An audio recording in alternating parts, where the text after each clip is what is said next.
The wind howled across the outpost, carrying with it fine blades of ice. The sky above was gray, thick with clouds that never moved. The planet, called Orion 9, was cold, distant, and barely livable.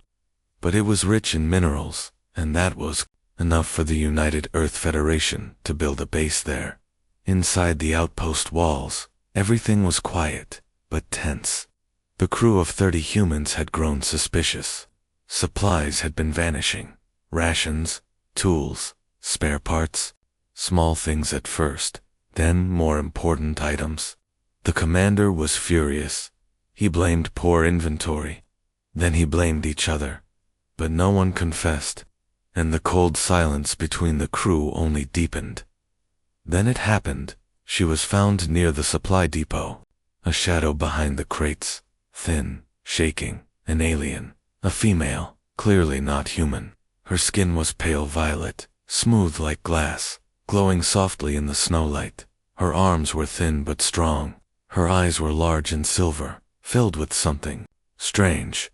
Not rage, not hate, but fear. The crew raised the alarm. Thief, someone shouted. Within minutes, 10 armed men surrounded her, rifles pointed, fingers on triggers. She didn't run. She didn't fight. She just stared at them, hands raised, blood dripping from her side. She was hurt, maybe from the cold, maybe from something else, but she didn't speak. Her mouth opened, but no sound came out.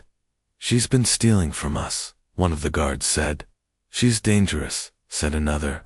"Send her to Central Command. Let them deal with her." Everyone agreed.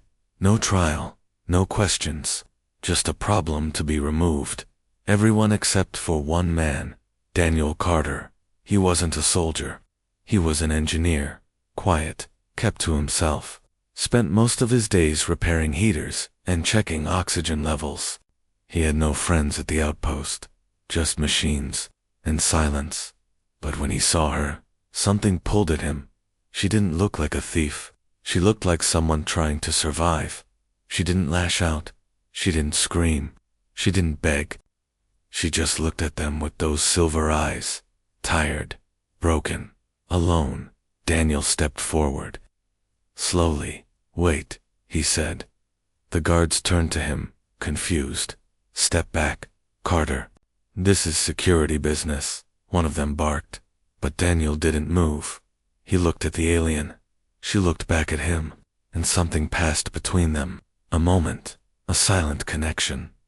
"She's wounded," Daniel said, "and starving." "She stole from us," a guard growled. "Did anyone see her take anything?" Daniel asked. No one answered. They had suspicions, not proof. The commander arrived. His voice cut through the cold. "We're reporting her. If Central Command says terminate, we terminate." Daniel turned to him. "She's not a threat. Look at her. She's an alien," the commander snapped. "So are we," Daniel replied. "This isn't Earth." Tension filled the air. Fingers tightened on triggers. Then the alien stumbled. Her legs gave out.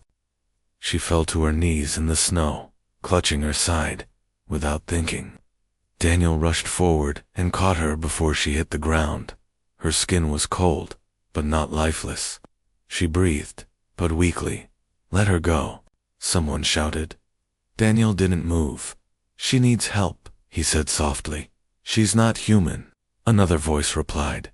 "I know," Daniel said, "but she's not lying." Silence followed. No one understood what he meant. Neither did Daniel. Really, he just knew something in her eyes. Something honest. Something real. She wasn't here to hurt them. She was trying to live. And in this place, maybe that was the only crime. The commander narrowed his eyes. "You'll answer for this, Carter." Daniel stood up straight, the alien still in his arms. "Then I'll answer, but not today." He turned and carried her away. No one stopped him. No one moved. They just watched and whispered behind his back.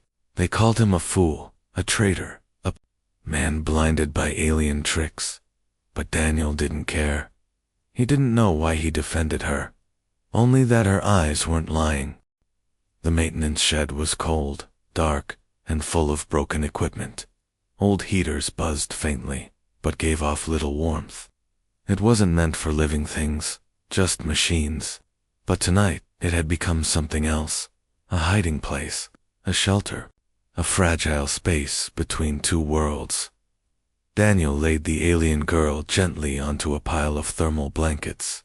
Her skin shimmered slightly under the flickering lights, almost like moonlight on still water. She didn't move. Her breathing was shallow, but steady. He knelt beside her, unsure what to do next. He wasn't a medic. He wasn't trained for this. But he couldn't just walk away. Not after what he saw in her eyes.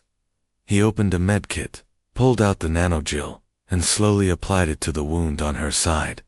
She winced, just barely. A small sound escaped her lips, like wind passing through glass. But she didn't fight him. Easy, Daniel whispered. You're safe now, I promise. She didn't answer. Her translator was still broken. A thin metal band on her neck blinked red, damaged. Silent dot. Daniel tried to fix it with his tools, but the tech was nothing like human gear. He stared at it for a long time, then took a deep breath and started working. Piece by piece, wire by wire, hours passed. Finally, with one last spark, the blinking red light turned green. A soft hum filled the room. Then, her voice, it was quiet, unsteady, metallic, but clear. Why, did you help me? Daniel looked up. She was sitting now, one arm wrapped around her ribs, her silver eyes watching him with confusion and something else, something warmer. He didn't answer right away. I don't know, he said honestly. I just, didn't want to see you die. She stared at him. Then slowly, her lips moved again. My name is Saria. The translator spoke for her, but her voice still felt like hers. Delicate, hesitant, alive. Daniel gave a small nod. I'm Daniel. Silence settled again, but it wasn't heavy this time. It was calm, soft. Saria looked down at her hands. I wasn't stealing, she said. Not the way they think. Daniel sat beside her, listening. My ship, crashed. Weeks ago, I was alone, hurt. I thought your outpost was abandoned. The supplies were unguarded. I only took what I needed. Daniel believed her. Not just because of her words, but because of how she said them. No anger, no lies. Just pain and truth. They don't care, Daniel said. They saw something different, so they got scared. Saria tilted her head slightly. You weren't scared? Daniel gave a faint smile. I was. Still am. Then why help me? He didn't answer right away. Instead, he leaned back against the wall, looking up at the rusted ceiling. I think. I was tired of doing nothing. Tired of pretending. Silence is the same as safety. She watched him closely. Then, for the first time, she smiled. Just a little dot. It made something flutter in his chest. He stood up and started checking the heater. It groaned in protest, but finally coughed out a bit of warm air. Enough to survive the night. He looked back at her. You should rest, he said. You've lost blood. She nodded, slowly laying down again. Will they come for me? She asked. Daniel hesitated. Yes, eventually. Will they kill me? He clenched his jaw, then looked her in the eye. Not while I'm alive. She stared at him for a long time. Then, quietly, she closed her eyes. Daniel sat in the corner, watching her breathe. He didn't sleep. Outside, the storm returned. Wind slammed against the walls. Snow piled higher. The outpost was silent again. But something had changed. Inside that shed, two strangers were no longer strangers. One was human, one was not. But they were both alone, and tonight, they had chosen not to be. They think I'm sleeping with the enemy, Daniel whispered the next morning. But she's not the enemy, is she? Morning on Orion 9 came without sunlight. Just a slow fading of the night sky, from black to steel gray. Inside the maintenance shed, the heater buzzed low. The silence between Daniel and Saria felt heavier now, not cold, just tense. Daniel stared at the floor, holding a ration bar in one hand. He hadn't slept all night. He didn't regret helping her. But the weight of what he'd done was beginning to settle in. He had broken orders, lied to command, hid a foreign being from Earth's security. He glanced at Saria. She sat cross-legged near the heater, wrapping a torn blanket around herself. Her violet skin shimmered faintly, and her eyes, they never left his face. "You regret this," she said softly. "No," Daniel replied, "but you're afraid." He nodded. Sarya lowered her eyes. "Then let me go, before they find me, before they punish you." Daniel stood up quickly. "I'm not letting you freeze to death out there, but I don't want you to suffer for helping me." "It's already done," he said. "If they find out, I'll be marked for treason. But I won't pretend you're a threat. You saved no one. You hurt no one. You survived. That's not a crime." Just then, a sharp knock echoed through the metal wall of the shed.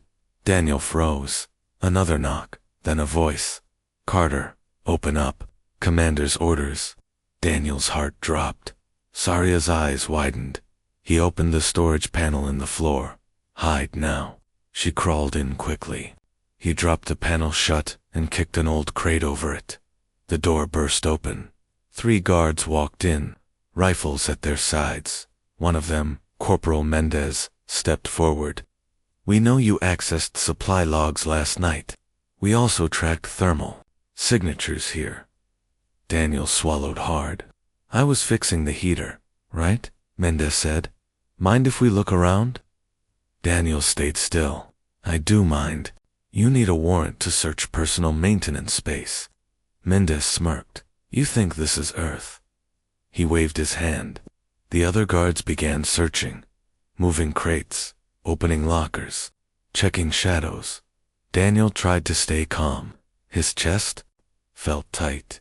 His hands curled into fists. Then came the sound he feared, the soft metallic clink of the hidden floor panel shifting under the crate. Mendez raised his eyebrow. "What's this?" Before Daniel could react, the guard kicked the crate aside and yanked the panel open. Saria blinked against the light. The moment felt frozen in time. Weapons raised. Target located. Alien confirmed. Orders. Daniel stepped in front of the open panel. "No, don't shoot." Mendez's voice turned cold. "Step aside, Carter. She's not armed. She's a thief. You're protecting an enemy. She never stole anything." Daniel shouted. "Check the logs. There's no proof." "She's not human," Mendez snapped. "That's all the proof we need." The guards grabbed Saria roughly and dragged her out. She didn't fight back. Her eyes stayed locked on Daniel's. Not angry, not scared, just ... hurt. As they marched her away, Mendez turned to Daniel. "You'll be held for questioning. Treason during wartime is a death sentence." Daniel didn't move. He didn't speak. He just watched her disappear down the corridor. They locked him in the brig. Cold steel bars, a dim light, and silence. For hours, he sat alone. His thoughts circled like vultures. Could he have done more? Should he have run with her? He leaned back against the wall. "I failed her." Then something exploded. The walls shook. Sirens wailed. Guards shouted down the hall. A red alert lit up the brig. Daniel stood, confused. Then he saw the security feed flicker on, and what he saw didn't seem real. Sarya. Running through the outpost halls, ducking under lasers, leaping over crates, moving with speed and grace he had never seen before. She was fighting her way back in. For him, she had escaped. She could have run, could have vanished into the wilderness. But she came back. For him. The blast doors at the end of the hall burst open. Smoke poured in. Saria stepped through, limping, but fierce. 2 guards lay unconscious behind her. She grabbed the control panel and slammed her hand into it. The brig doors slid open. Daniel stepped out, stunned. "You came back." She didn't smile. Her eyes were full of fire. "I said I wouldn't let you suffer." They ran together, through chaos, through smoke and sirens, into the freezing storm beyond the outpost walls. He saved her once. Now, she was saving him. But out there in the wilds, they had nowhere left to go. The wind outside the outpost was colder than anything Daniel had ever felt. It cut through his jacket, stung his face, and numbed his fingers. Snow whipped through the air like shards of glass, turning the world white and silent. He stumbled, nearly falling, but a hand caught his arm. Sarya. Even through her pain. Even with her wound still healing, she held him up. They were miles from the outpost now, far beyond the patrol zone. No drones, no cameras, just endless ice and black mountain. Shadows in the distance. They had no real plan, no map, just a direction and the instinct to keep moving. The cave came as a surprise, a hollow in the side of a frozen cliff. It offered shelter from the wind, at least. Inside, the walls shimmered with trapped minerals. Beautiful, quiet, cold. Daniel collapsed near the wall, breathing hard. Saya sat beside him, her shoulders shaking. He looked at her. "You shouldn't have come back for me." She didn't answer right away. Then she said, "You were the first person who saw me, as more than a creature." Daniel turned his head. Her silver eyes glowed faintly in the dark. "You didn't have to risk your life. I chose to." Daniel stared at the icy floor. She moved closer. "Do you regret helping me?" "No." "Do you trust me now?" He nodded slowly. "With my life." She smiled, just a little, her face softening. He reached into his pack and pulled out the last emergency thermal blanket. He wrapped it around both of them. "Body heat helps," he said, looking away awkwardly. Sarya didn't flinch. She leaned in closer. Her skin was cool at first, but the longer they sat, the more warmth they shared. Minutes passed, then hours. Outside, the storm raged. Inside, the silence between them grew deeper, but not empty. It was full of unsaid things. Finally, Sarya broke it. "On my planet, there's a word," she said. "Valari. It means someone who shares your pain, someone who chooses your fight." Daniel turned his head toward her. "Valari," he repeated. "You've become that," she whispered. Daniel's chest tightened, not from the cold, from something else, something warmer.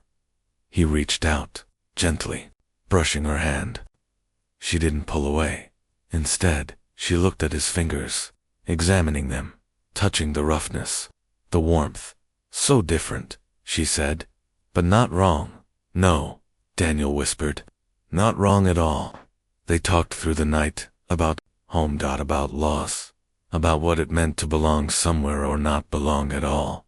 Sarya spoke of her people, how they feared humans, how she had been warned that Earth species were violent, greedy, and cruel.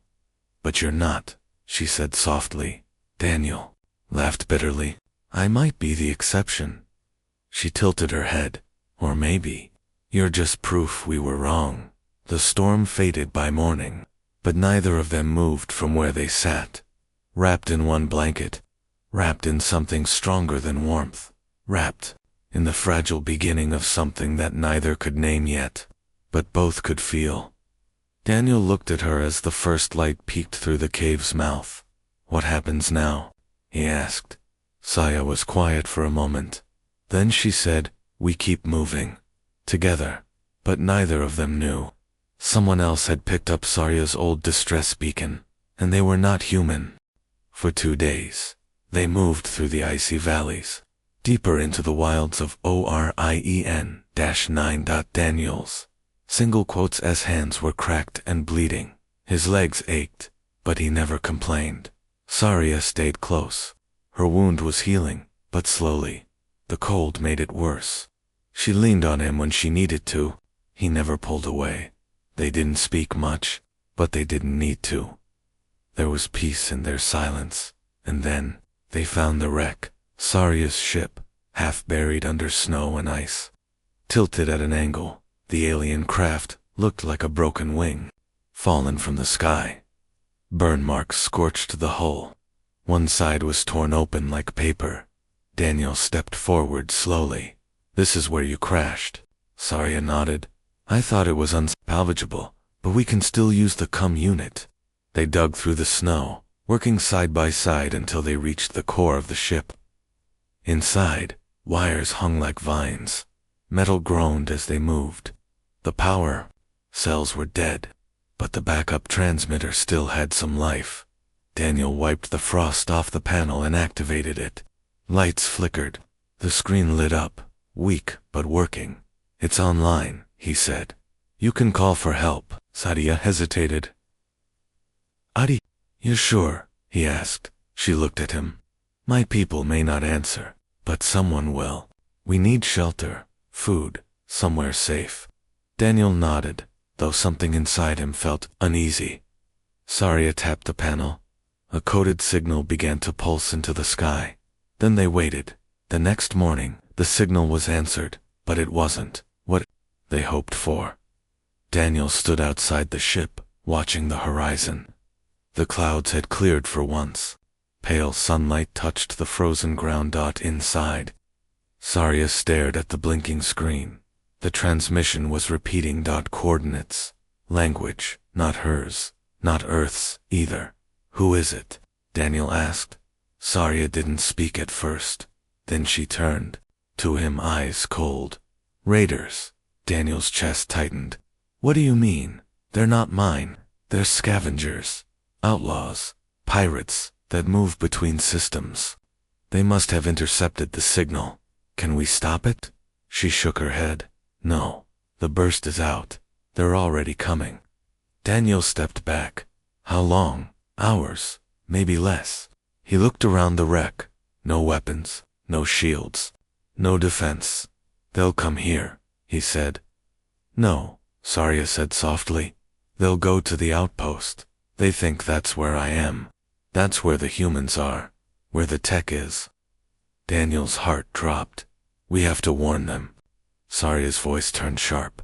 "After what they did to me, after how they treated you, they're still my people," Daniel said. She stared at him, angry now. "They would have killed me." "I know," Daniel said. "But if we let those raiders attack them, we're no better." He turned to leave.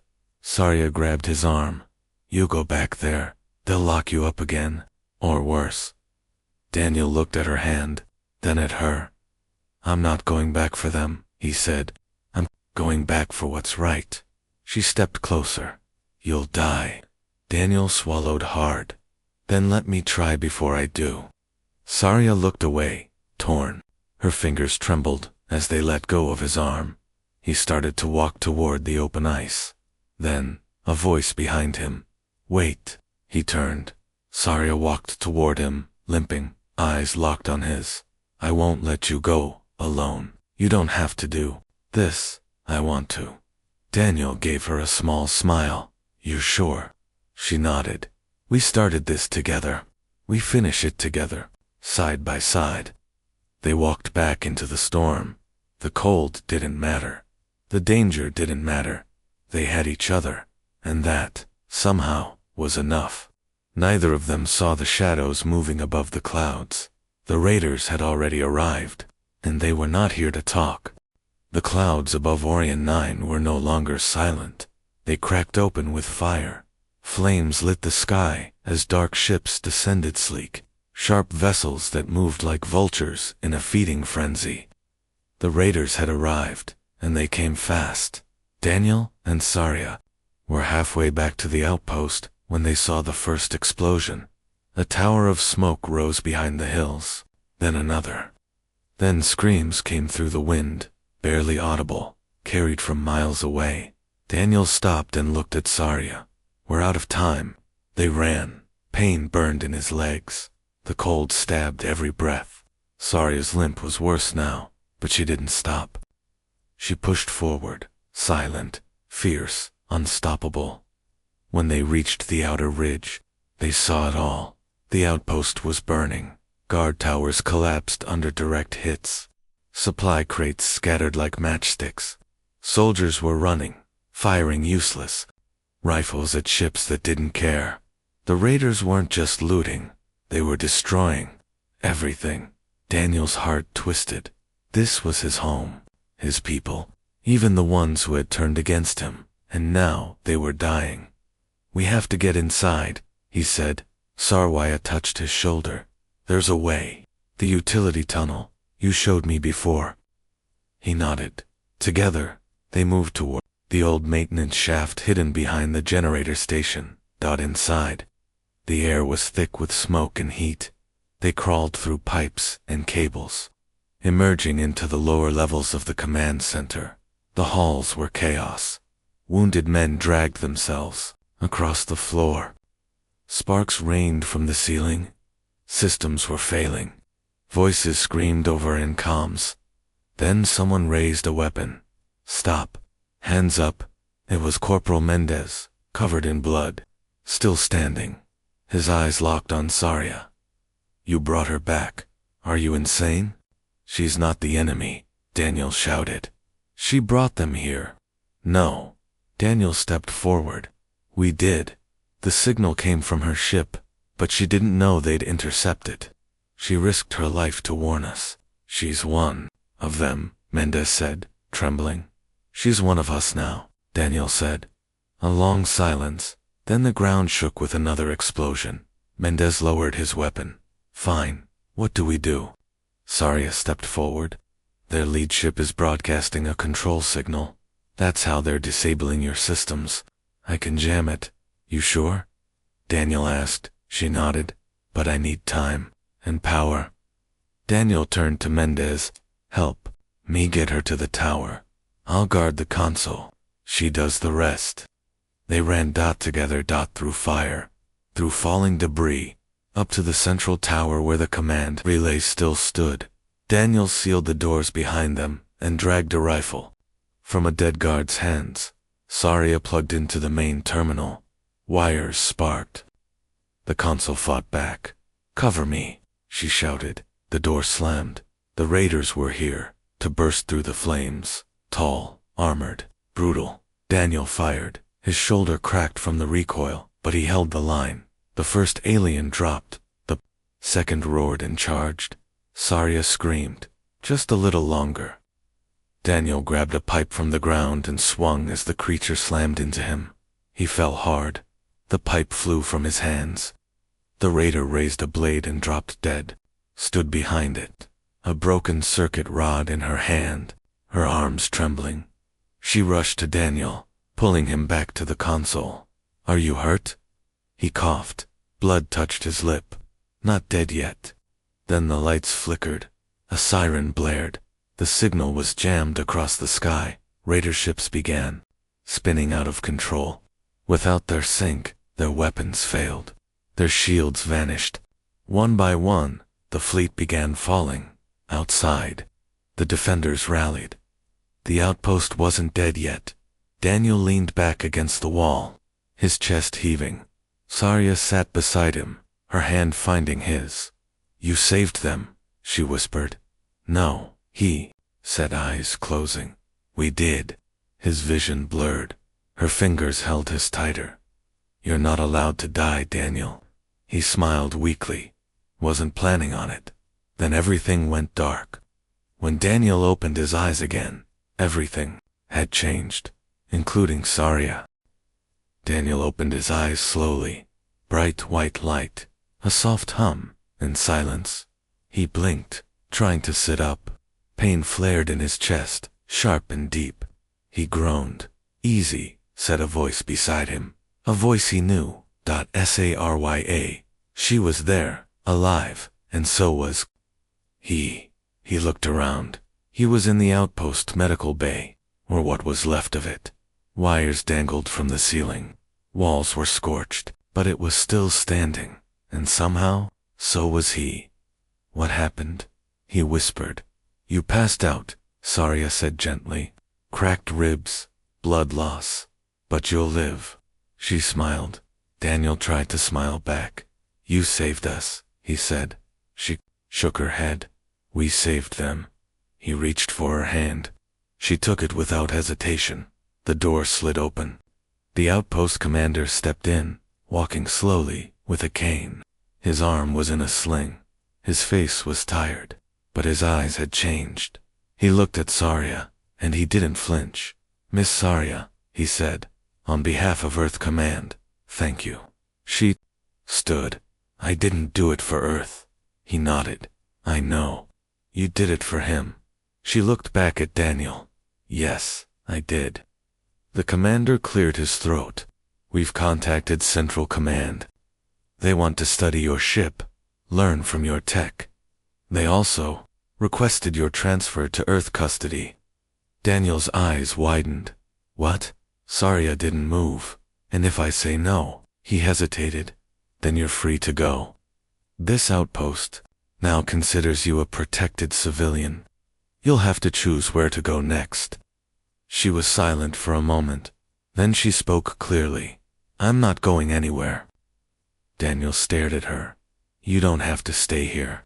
You can go home. She walked to the window. The frozen horizon stretched beyond the walls, white, still beautiful in its own way.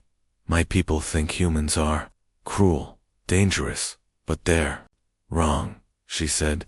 You're complicated, flawed, but not without heart. She turned to him. I found something here. Not a mission, not a war, someone. Daniel's throat tightened. You sure? He asked. She nodded. Where you go? I go. The commander gave a small smile. Then I suppose we'll arrange quarters for two. Weeks passed. The outpost slowly rebuilt. Soldiers left. Supplies returned. The sky stayed gray, but the mood had shifted. Saria worked beside Daniel, fixing systems, repairing engines, learning human tools. The others watched, at first with caution, then with curiosity, then with respect. For the first time, the word alien stopped meaning enemy, and Daniel, he was never alone again.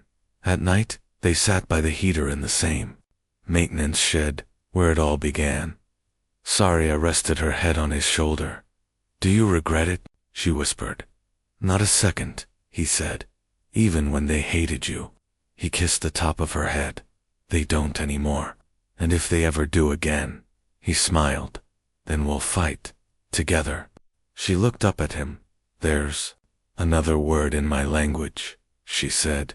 Elvisan. It means the heart that beats with mine. Daniel took her hand and placed it over his chest. Then I guess I'm your Elvisan.